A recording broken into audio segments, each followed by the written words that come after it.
Shalom. Shalom Aleichem.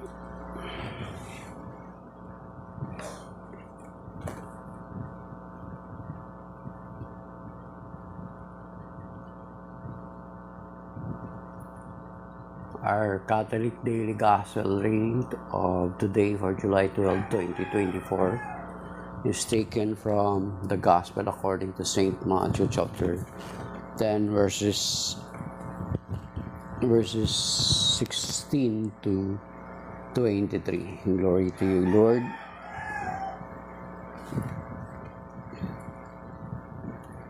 It says here, "Behold, I am sending you like sheep in the midst of wolves. So be shrewd as serpent and simple as doves. But beware of people, for they will hand you over to courts and scourge you in their synagogues.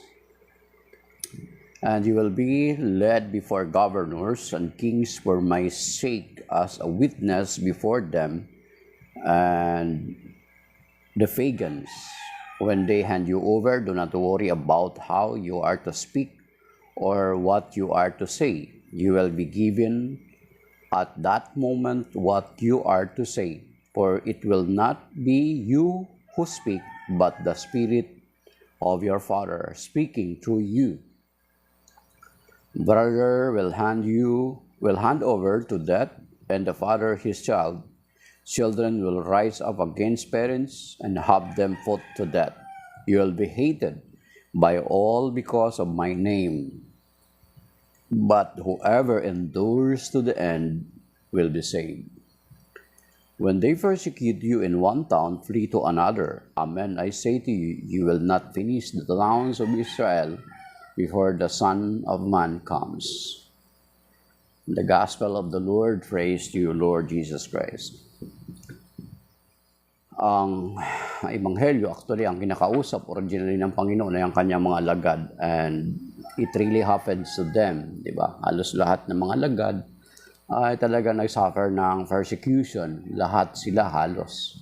And according to sa kwento nga na ang hindi lang namatay sa tabak or sa violent death ay si Saint John the Apostle or Saint John the Beloved, ang pinakabata sa kanila. But the rest of them were beheaded or pinatay ng katakot-takot na torture, pero they didn't give up of their faith, sapagkat alam nila na ang kanilang pinanghahawakang pananampalataya ay totoo at pinatunayan nila ng Panginoon ito sa kanila sa loob ng 3 taon at kalahati nung kasama-sama pa nila ang Panginoon. At the same time, maging yaong karanasan nila sa pag-ministeryo o sa paglilingkod nila sa Panginoon.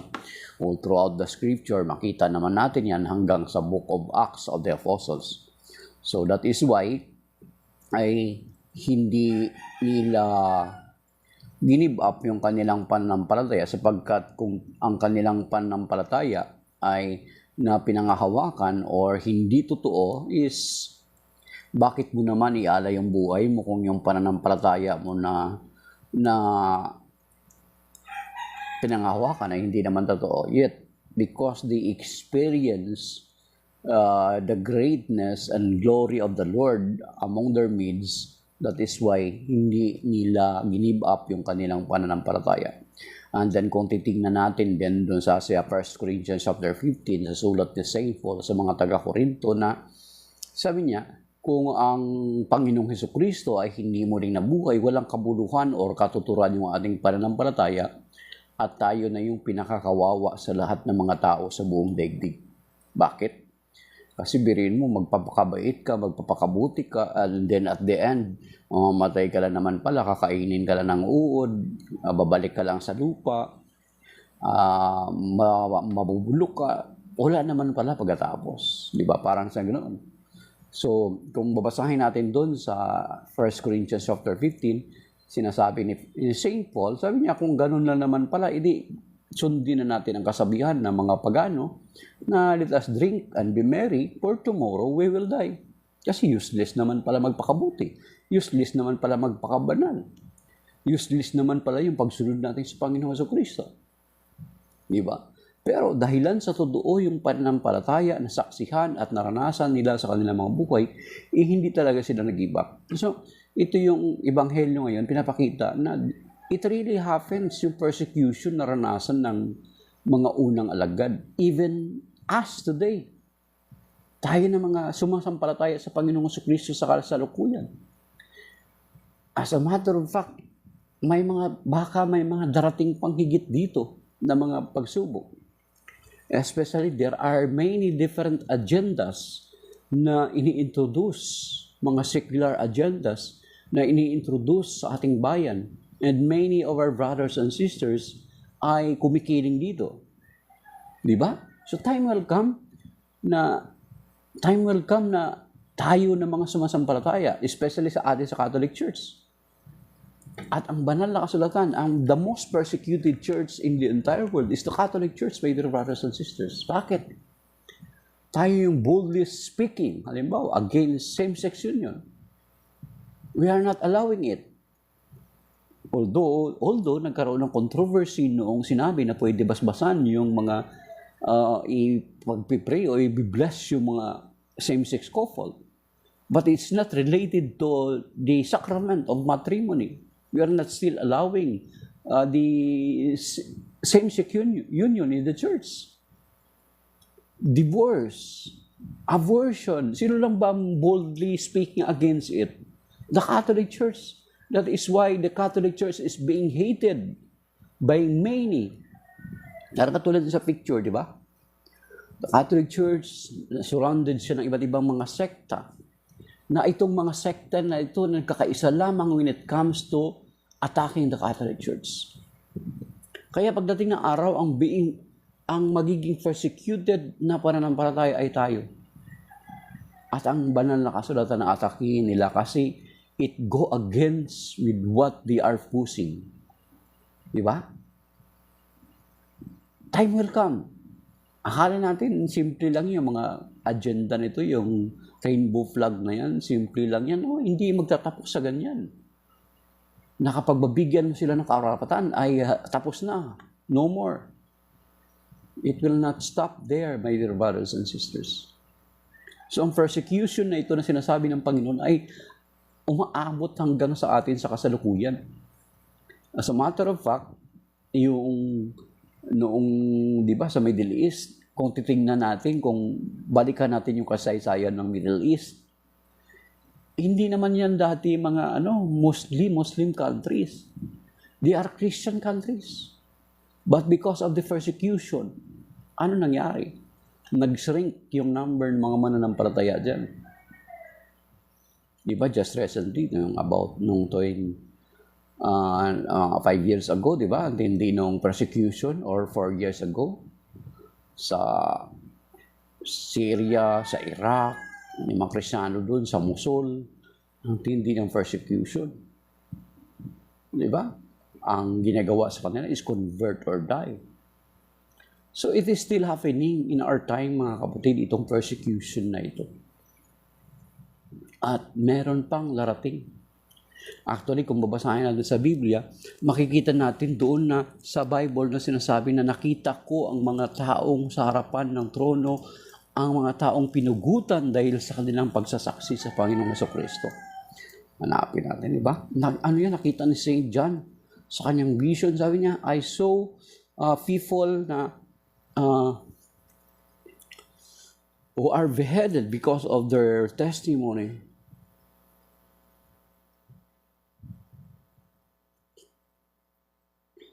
Okay, hanapin natin .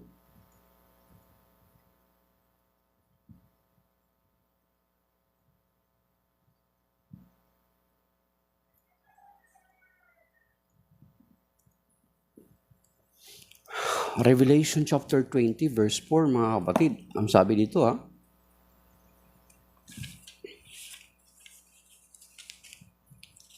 Okay, Revelation chapter 20 verse 4. Tingnan niyo pa sa Bible niyo. In Revelation chapter 20 verse 4, sinabi dito, Then I saw thrones, those who sat on them were entrusted with judgment. I also saw the souls of those who had been beheaded for their witness to Jesus and for the word of God, and who had not worshipped the beast or its image, nor had accepted its marks on their forehead or hands, they came to life and they reigned with Christ for 1,000 years. So nakita ni St. John yung mga taong pinugutan dahilan sa kanilang pagtitestimony sa katotohanan. Kasi time will come, di ba? If you are not agreeing with them, or maybe ang state ang magpapatupad nito, na kung hindi ako konforme sa batas ng Estado or to any dominant religion, is pupugutan ka dahil hindi kasi sang-ayon doon sa kanilang paniniwala. Di ba ano nangyari kay St. Thomas More? Example lang si St. Thomas More. Di ba nung si King Henry VIII, humiwalay siya sa Catholic Church, nagtayo siya ng sarili niyang simbahan, yung Anglican, yung tinatawag na Church of England. Di ba, nung hindi sumang-ayon sa kanya si St. Thomas More, nang sabi ni St. Thomas More, I must be King's good servant. Pero ang karugtong ni St. Thomas More, but God first. Isa akong mabuting tagapaglingkod ng hari, pero God first, sabi niya. So you see, hindi siya hindi siya kumiling sa kung ano yung gusto ni King Henry VIII. That is why pinagutan siya ng ulo. Ito yung sinasabi sa Revelation 20 verse 8 at 20 verse 4, mga kapatid. So time will come, tayo na mga mananampalataya is uusigin because we are going against or we are speaking against with those people na hindi namumuhay ayon sa salita ng Diyos. As a matter of fact, kahit hindi tayo magsasalita, meron doon sa aklat ng karunungan, uusigin pa rin nila tayo. Kasi sa tuwing makikita nila tayo ay parang sinasabi nila, sabi doon, hanapin natin pinapamukha nila sa atin ang maling pamumuhay. Ito, hanapin natin mga kapatid. Nakita ko yan dito sa karunungan. So, uusigin pa rin tayo because of that, mga kapatid.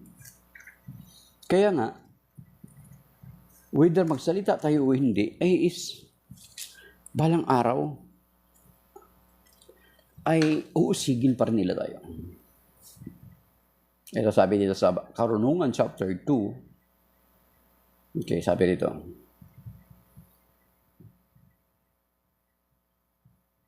Kaya,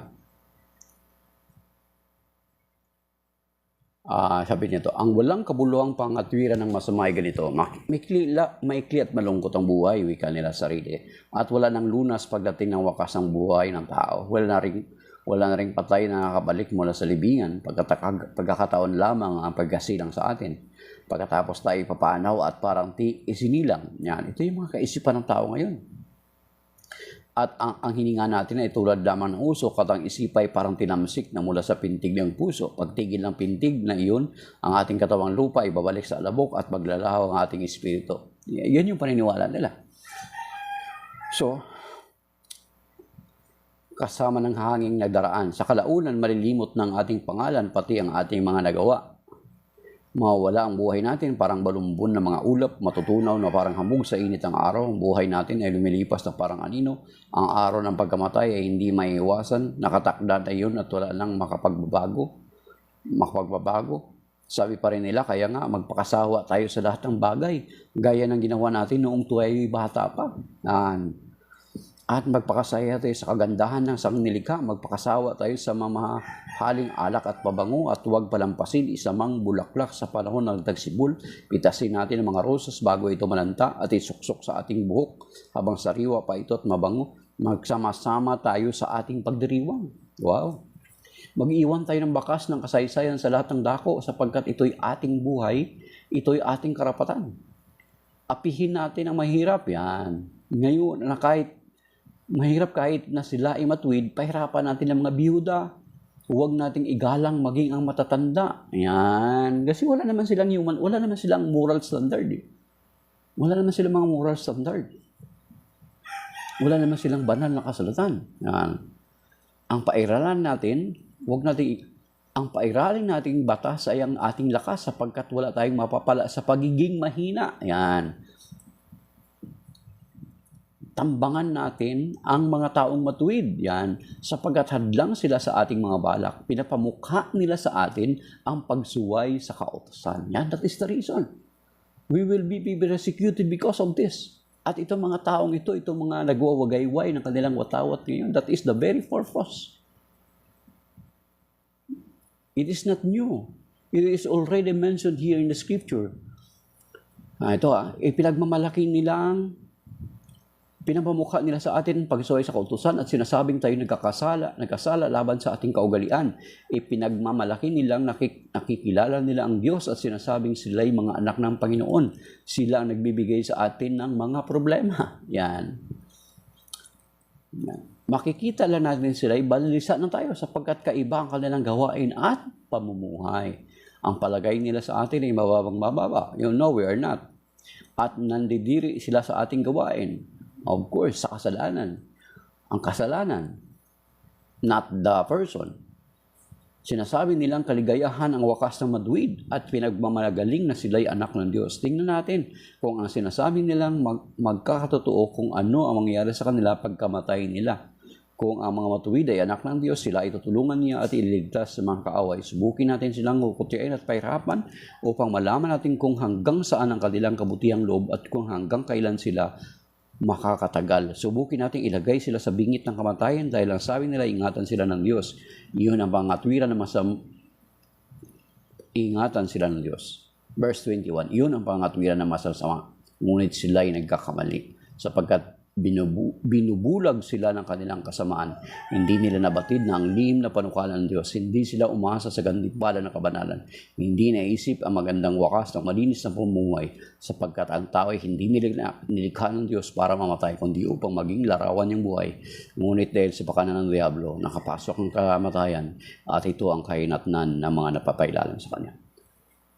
So these are the reasons na we will be persecuted because of our faith. Especially yung mga tao ngayon na nagwawagayway ng kanilang watawat that they have their common agenda na it seems parang repetition lang ng ito nakalagay dito sa Karunungan chapter 2. You see? Kaya nga, yung persecution hindi lamang nagaganap doon sa mga unang alagad. Yes, nangyari yun. And it continues sa ating kapanahunan. You see? Kasi because of this reason sa sa Karunungan chapter 2, mga kapatid, you will be persecuted. Kaya nga ang sinasabi dito sa Matthew chapter 10 na ito ng Ebanghelyo na ang mananatili hanggang wakas ay siya lamang maliligtas. Ibig sabihin, hindi siya once saved, always saved, mananampalataya ka lang, okay na, ligtas ka na. No. Ang sinasabi dito sa Matthew chapter 10 verse 6. Matthew chapter 10 ang sinasabi ay ganito.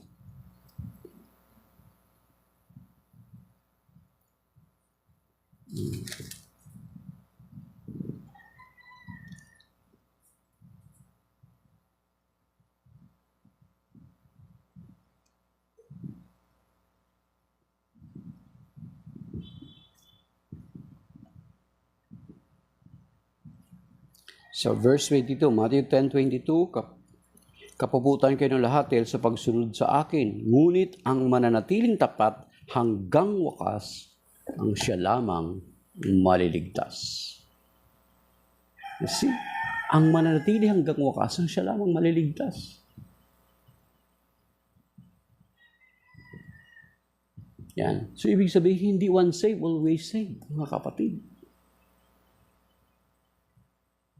Ibig sabihin, hindi pwede na sasampalataya ka lang.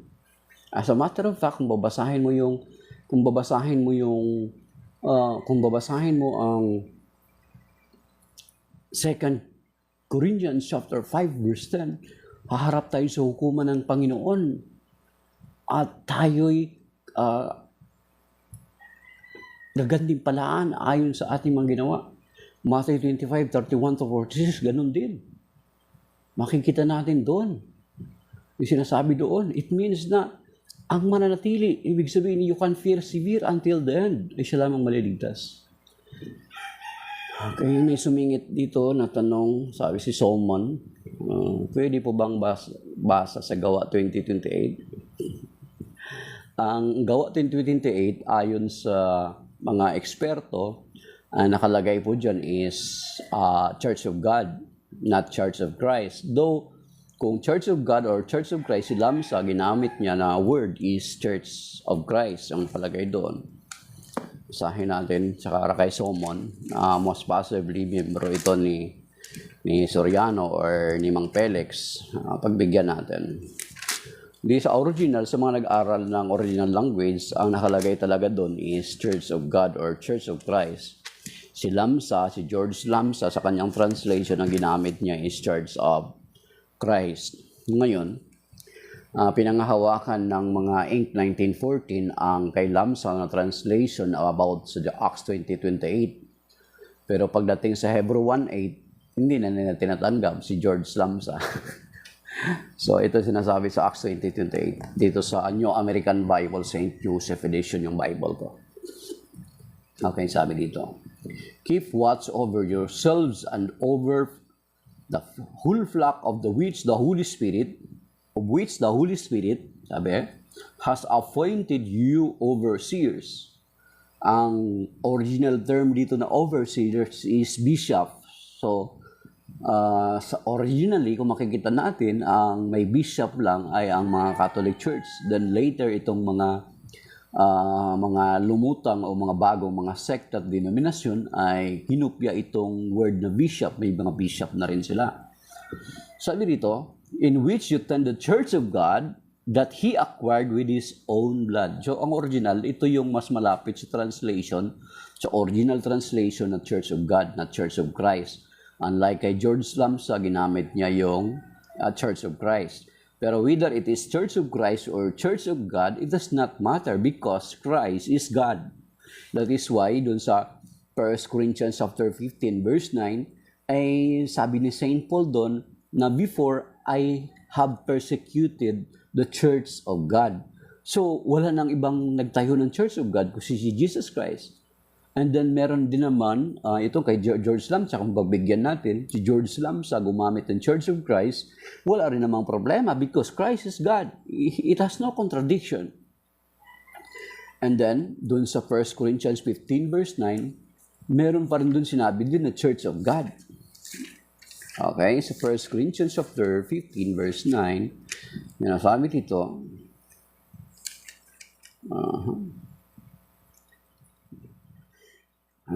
for I am the least of the apostles, si St. Paul nagsasalita, not fit to be called an apostle because I persecuted the Church of God. Church of God pa rin nakalagay. And then, meron pa ako dito nakita ulit sa Corinthians. Hanapin ko pa.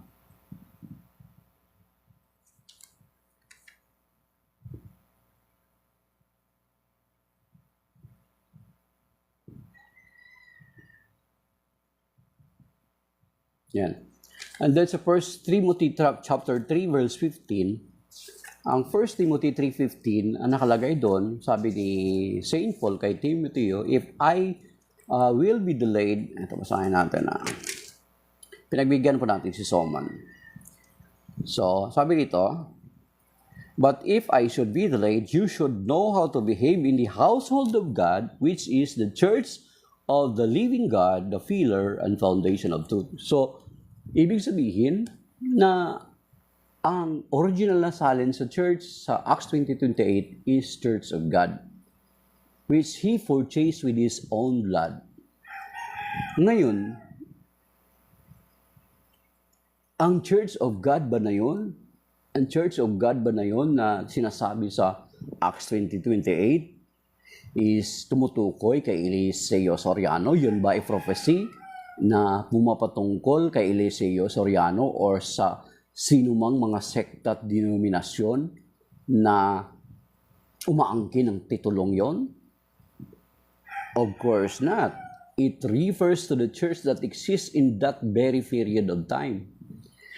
And no other else but the Catholic Church. It is not for MCGI or any other sect and denomination who uses the name Church of God in their sect sa pangalan nila na nakarehistro sa Securities and Exchange Commission.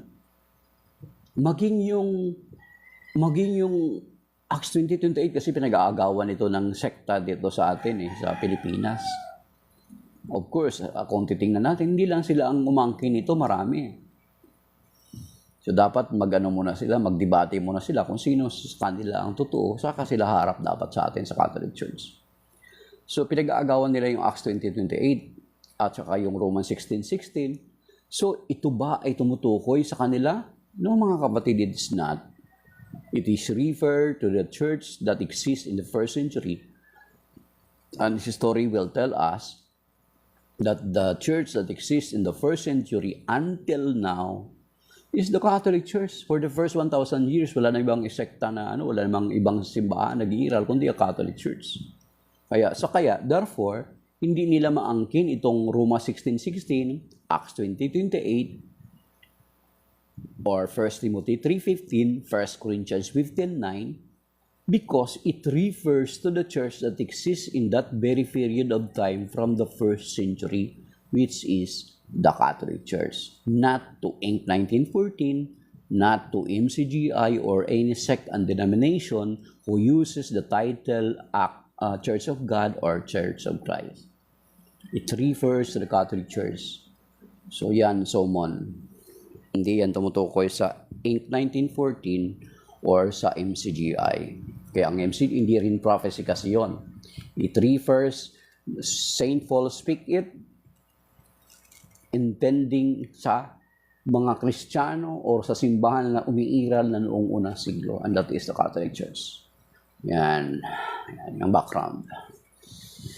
Yung napalibutan ng Catholic Church ng mga sect at denominasyon at may mga bato sila na binabato nila sa Catholic Church. Nagkakaisa sila when it comes to attacking the Catholic Church, but in their doctrine, they are not agreeing to each other. Kanya-kanya sila. So yun mga kapatid, na sa pagdating ng araw, ang persecution ay hindi matitigil at hindi matatapos doon sa mga unang alagad. Ito'y magpapatuloy. Yun nga yung reason doon sa Karunungan chapter 2. Basahin nyo. And even today, di ba? Ano ang kalaban ng simbahan natin?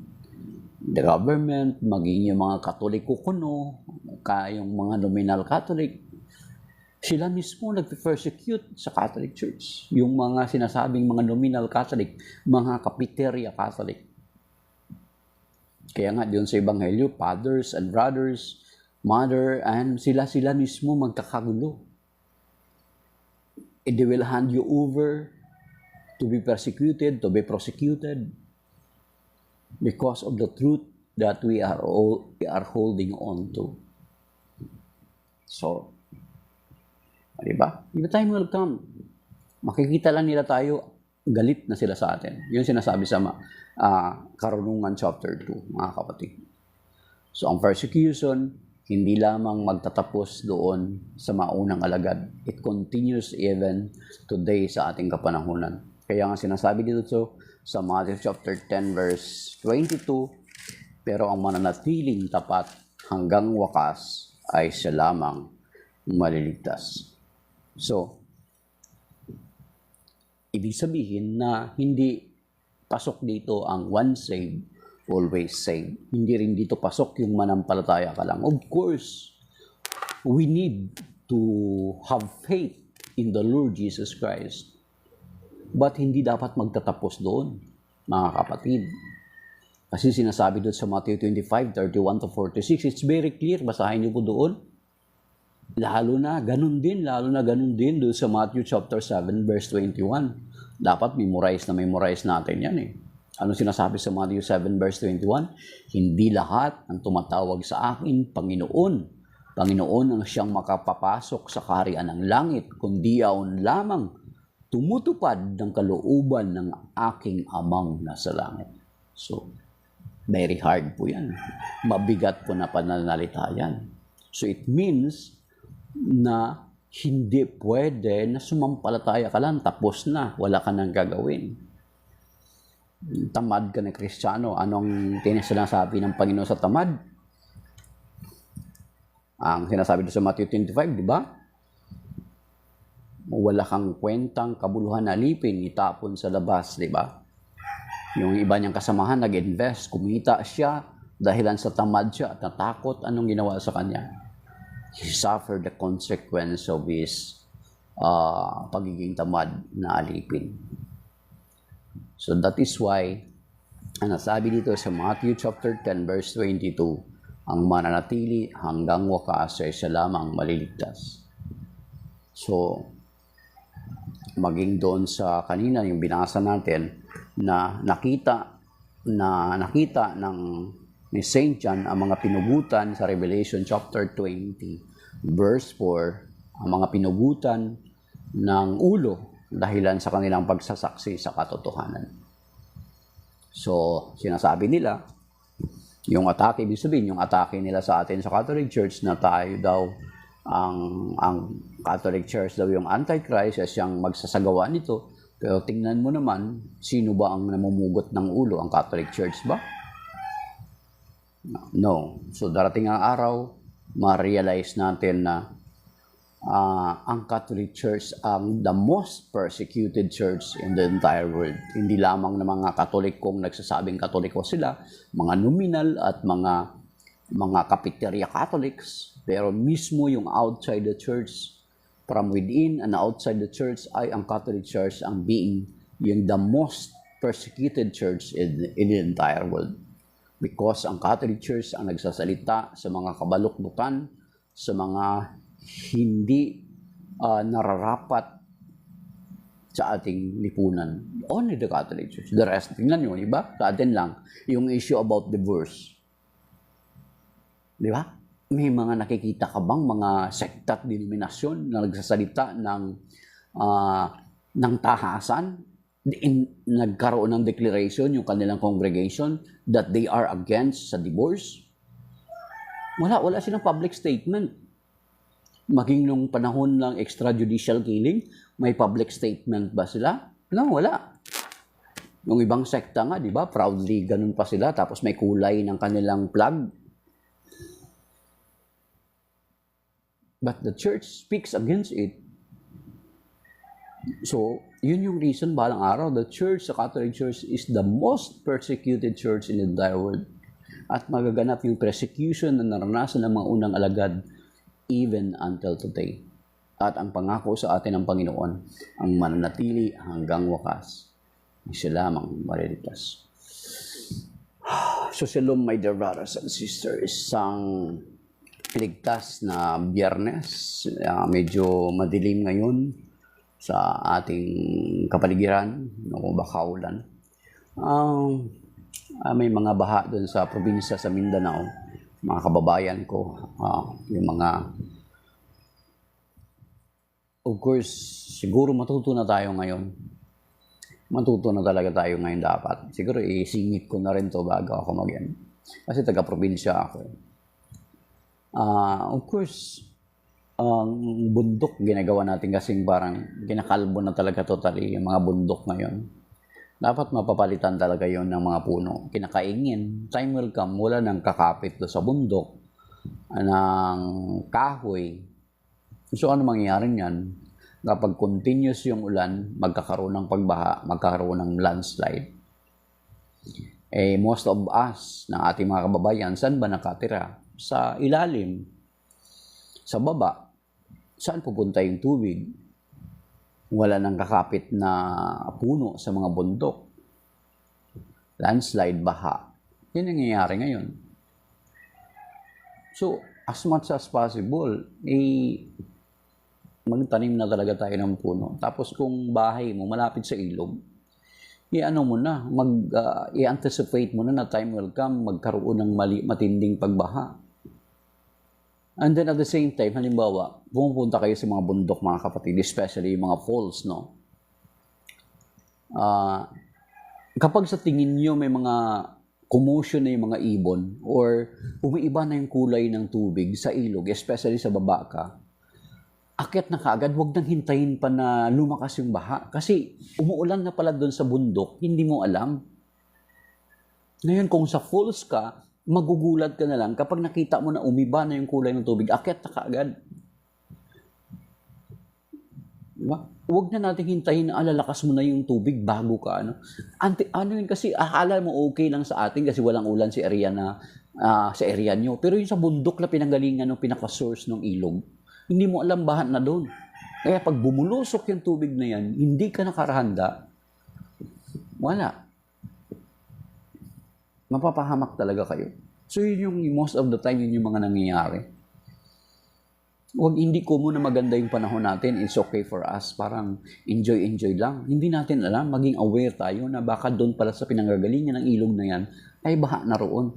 Pag bumulusok yung tubig na yan, wala na. We are caught in the act na. Wala na tayong magagawa. So sana ganun, maging observant tayo. Kasi marami na mga error na nangyayaring ganyan, na post pa doon sa TikTok or dito sa Facebook. Kita na nila na bumabaha na ayaw pang umalis. Ang tigas ng ulo. Wala na. So, ito siguro, ito pa, isa pa sa encouragement din at the same time. Like kami, kung loobin ng Panginoon bukas, pupunta kami ng Real Quezon. Siguro magdala tayo ng whistle. Pag sa tingin natin na hindi na maganda kung walang mga nagbabantay doon ng mga local government, mga taga-barangay o LGU, tayo na mag-secure ng rank natin, ng grupo natin. Magdala tayo ng mga whistle para kung sakaling may nakikita tayo na hindi sa observation natin na bumabaha na, then makapag-alarm tayo doon sa mga nasa baba man lang kahit paano. So yun mga kapatid, yun lang, para singit na natin yan kasi nakikita na natin ngayon yung nangyayari ngayon. Nakakalungkot. So sana matuto tayo doon sa mga nangyayari sa ating kapanahunan. So, shalom, may be that is by now, my dear brothers and sisters. May God bless us and keep us safe and sound kasama ng ating mga mahal sa buhay at ating mga ari-arian. In Jesus' name, amen.